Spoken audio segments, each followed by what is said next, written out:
Kapag ba nakakakita ka ng ganitong klaseng sausawan, ano naiisip mong ulamin? Medyo madami nga lang na proseso pero napakasarap pag ganito ang ulamin mo. Ramdam na ramdam mo talaga yung pagka-probinsyano mo pag ganito ang ulam mo sa hapagkainan. 7 pirasong isda lang ito na tigwa 120 ang kilo sa palengke. Hindi siya galunggong pero ang tawag nila ay salmon. Well, bahala na, basta ang tawag nila ay salmon kaya binili ko na lang. Bali nagyayelo pa siya nung mabili ko kasi nga kakalabas lang sa kanilang frozen na kahon. After ko nga mahugasan ay dali-dali ko na nga itong nilagyan ng maraming asin. Gagawin kasi natin itong tinapa para nga ito ay masarap. Bali pagkalagay ko nga ng asin, kailangan nating ibabad to ng mga 30 minutes para tumalab yung asin sa loob ng kanyang karne. O manood yung alat sa loob ng isda. I-set aside nga muna natin ito at maghihiwa naman tayo ng talong. Kalahating kilong talong nga lang pala yung binili ko, magagaan lang kasi ang talong kaya tinginin mo lang na marami. Tapos naghiwa na rin ako dito ng 2 tali na okra. Kung meron nga lang ako nakitang talbos ng kamote ay isasama ko pa. Ngayon naman ay maglalagay lang ako ng tubig dito sa ating kawali. At ilalaga ko na nga dito yung isda na ating inasyanan kanina. Bali slow cook yung gagawin natin, ilalaga natin ito sa mahinang apoy lang. Iniwasan kasi natin dito na magkalasog-lasog yung isda natin pagka malakas ang apoy sa pagkapakulo niya. After ng mga 15 minutes na pagpapakulo ay luto na ito sigurado.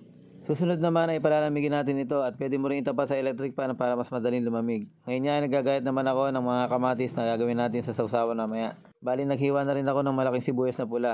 Tapos niyan ilalagay ko na sa isang lalagyan at ganoon din naman magbabalat na rin ako ng isang hilaw na mangga. Medyo mahal pa nga ang kilo ng mangga ngayon dito sa amin. Biruin mo 20 pesos ang isang piraso niyan. Bali dalawa yung binili ko na yan. Yung isa naman ay kakainin ko na lang na bilang panghimagas na lang. Kung wala ka namang nabiling mangga ay pwede ka rin gumamit ng labanos dito. Bali yung labanos na native ang pipiliin mo, yung medyo maliliit lang. Mas malasa kasi yun at medyo walang pait yun. Hindi katulad ng mga nabibiling mga imported, parang napapaitan ng lasa ko doon. After ko nga magayat yung mga mangga, kamatis at sibuyas, nilagyan ko naman ito ng bagoong isda. Salamat nga pala sa bagoong isda na ito, napakasarap, galing pa ng Pangasinan. At siguro nga ay nanonood ka pa hanggang ngayon, paki-like and follow naman yung ating page at huwag mo na rin kalimutan i-comment kung taga saan ka para naman alam ko kung saan nakarating ang ating video. Salamat.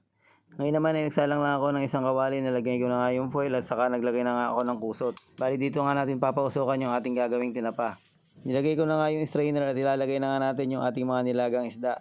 Bali ihilera lang natin sila para nga hindi magkadikit-dikit at saka magandang tingnan. Hanggat maaari nga hindi natin masira yung mga balat ng ating isda. Habang pinapausokan ko ngayon ay magpiprito na tayo ng ating mga gulay. Bali unahin lang natin iprito yung mga talong. At pagka ganyan nakakapula, pwede na yan, hangungin na muna natin at saka ilalagay naman natin yung okra. Yung okra naman madali lang din maluto yan. So ayan, naluto na nga natin lahat ng ating mga gulay. At bali chinyek ko na rin yung ating tinapa na pinapausukan. After ng mga 20 minutes, ganito na itsura niya. So ipiprito ko na nga ito doon sa pinagpirituhan natin ng mga gulay. Bali nakalimutan ko na rin palang bawasan yung mantika at dali-dali ko na ipinirito yung ating mga tinapa. Bali yung tinapa ay pangatlong gamit na nga ng mantika na yan. Bali uso na rin yung ginamit kong mantika na yan kasi nga dyan ako nagluto ng fishball kaninang umaga. So ito na nga yung last batch ng ating tinapa na pipirituhin ko. Napakabilis lang yan maluto dahil nga yan ay sa amin na luto na, napausukan pa. Bali gusto lang natin medyo lumutong yung kanyang balat. Ayan, at kung pagmamasdan ay golden na nga yung ating tinapa. Napakasarap talagang kumain pag ganyan ng ulam. Feel na feel mo yung pagka-probinsya ng inyong lugar. Dahil nga kung anong oras mo ito napanood, malamang magugutom ka na. Kaya nga sabi ko nga sa inyo, wag na wag kayong magagalit kay Cook and Taste pagka ganitong oras nanonood pa kayo ng mga pagkain. Isipin nyo na lang, bukod sa natuto na kayong magluto, ay napakinabangan nyo pa ang aking mga recipe. Maraming salamat ulit sa inyong panonood at suporta. Hanggang sa muli mga kaibigan, I love you all.